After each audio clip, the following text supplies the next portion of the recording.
नमस्कार दोस्तों। महाभारत से बहुत सी लोकप्रिय कथाएं जुड़ी हुई हैं। द्रौपदी महाभारत के मुख्य पात्रों में से एक है। द्रौपदी एक संपूर्ण नारी थी। एक प्रतिष्ठित कुरु राज्य की रानी होने के बावजूद द्रौपदी ने सबसे ज्यादा कष्ट सहा था। आइए जानते हैं द्रौपदी के बारे में कुछ रोचक तथ्य। दोस्तों, जिस तरह से द्रौपदी के 5 पति थे, उसी तरह से उसके 5 नाम भी थे। द्रौपदी को पांचाली अर्थात पांचाल राज्य की, यज्ञसेनी अर्थात यज्ञ या आहुति से उत्पन्न, महाभारती भारत के 5 महान वंशजों की पत्नी और सैरेंद्री, इन 5 नामों से भी जाना जाता था।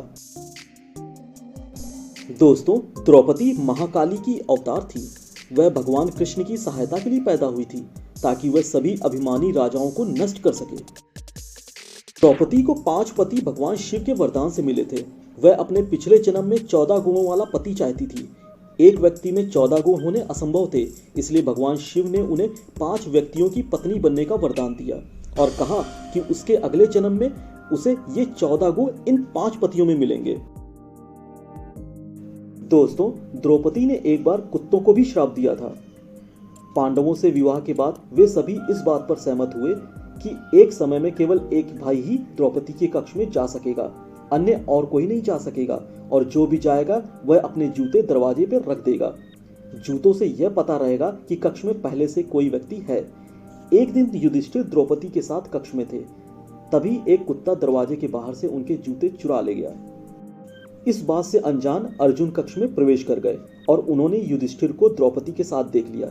द्रौपदी को बहुत शर्मिंदगी महसूस हुई और उसने क्रोध में आकर जूता चुराने वाले कुत्ते को श्राप दे दिया। उन्होंने कहा, सारी शर्म को भूलकर सारा संसार तुम्हें सार्वजनिक रूप से मैथुन करते हुए देखेगा। तभी से दोस्तों, कुत्ते हमेशा सार्वजनिक रूप से ही मैथुन करते हैं। दोस्तों, सभी के मन में ये डाउट रहता है कि द्रौपदी अपने 5 पतियों में से सबसे ज्यादा किसको प्रेम करती थी।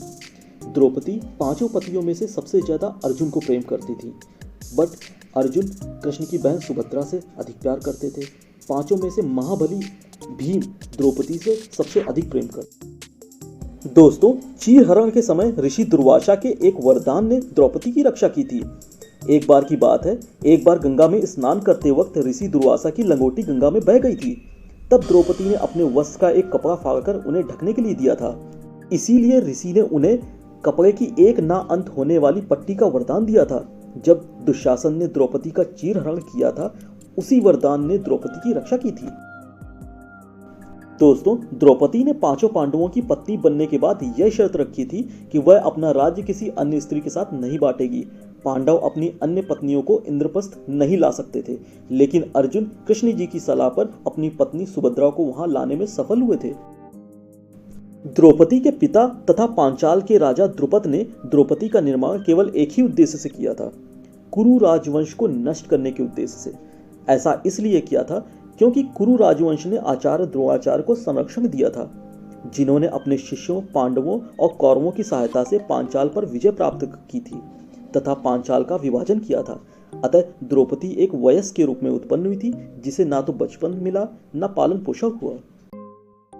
दोस्तों, द्रौपदी को कुंवारी रहने का वरदान था। इसकी भी एक कथा है।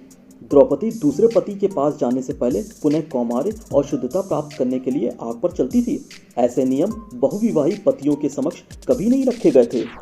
सभी पांडवों की दूसरी पत्नियां थीं, परंतु वे पत्नियां अपने माता पिता के साथ रहती थीं तथा पांडवों को अपनी इन पत्नियों से मिलने के लिए दूसरे शहर की यात्रा करनी पड़ती थी। वे 4 साल में एक बार अपनी पत्नियों से मिलने जाते थे, जब द्रौपदी अन्य भाइयों के साथ अंतरंग होती थी।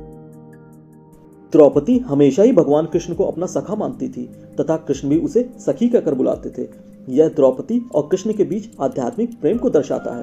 कृष्ण द्रौपदी के एक ऐसे मित्र थे जिन्होंने उसके व्यक्तित्व को एक पहचान दी थी तथा जब भी वह कठिन परिस्थितियों में होती थी तब उसकी सहायता की। कृष्ण की अलौकिक उपस्थिति को उसने नियमित तौर पर अपने जीवन पे महसूस किया था। दोस्तों, आज के लिए बस इतना ही। अभी तक आपने मेरे चैनल को सब्सक्राइब नहीं किया तो प्लीज सब्सक्राइब कर लीजिए और लाइक शेयर कमेंट करना बिल्कुल मत भूलिए। थैंक यू दोस्तों।